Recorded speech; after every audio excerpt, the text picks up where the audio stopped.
Christy, wala ibang daan kundi yung pintong yun. Pero hindi tayo doon pwede. Nakabantay si Sawa.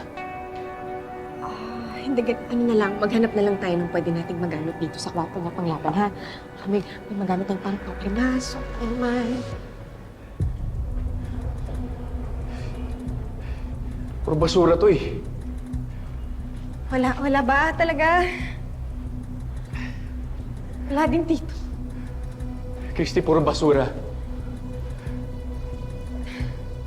Wala din ako makita pa ngayon. Wala na tayong pag-asa. Ano yun, Jordan? Huwag mo sasabihin yan. Ano, Jordan? Kasi wala tayong armas.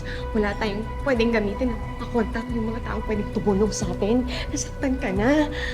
Anong laban natin sa mga kalasag na yun?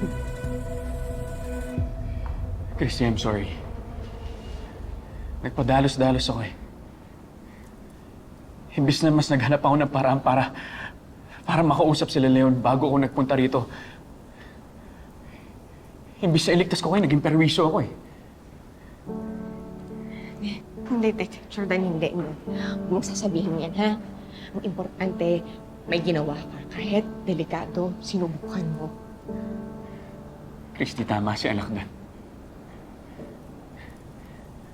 Lagi naman akong palpak eh. Tuwing may panganib, wala akong silbi. Hindi ko maligtas yung mga taong mahal ko. Jordan, alam ko naman na ginawa mo lang yon dahil gusto mo kaming iligtas ni Tori. Pero hindi yung sapat. Sana may mas nagawa pa ako.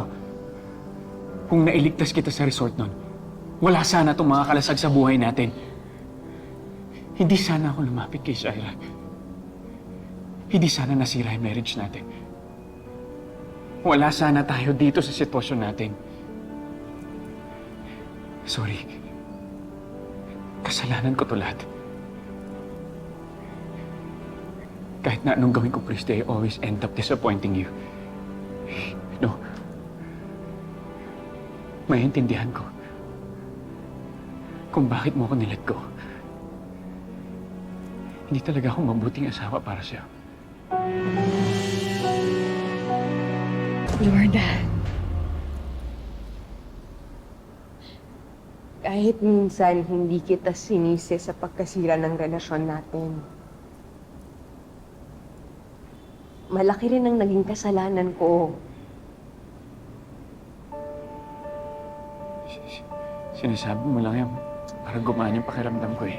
Hindi. Hindi, Jordan. Grabe, ang bigat-bigat ng pakiramdam ko nang dinadala ko kasi alam ko naging mahina ako. Kung akala ko wala na tayong pag-asa, wala nang pag-asa yung relasyon natin, yung pamilya natin. Kaya naisip ko, sa dami nang nangyari, bayaan ko na lang.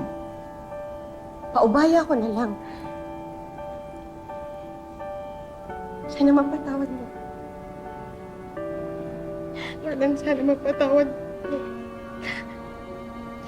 Dahil nasaktan kita. Patawad dahil sumuko ako. Hindi na natin mababalikan ang nakaraan. Siguro huli na ang lahat para maibalik ang dati. Pero Jordan, sa wakas, mapapakawalan na natin lahat ng pait at sakit na naranasan natin. At lahat tayo, pwede nang mag-move on. Di ba yun lang naman ang gusto natin lahat? Hindi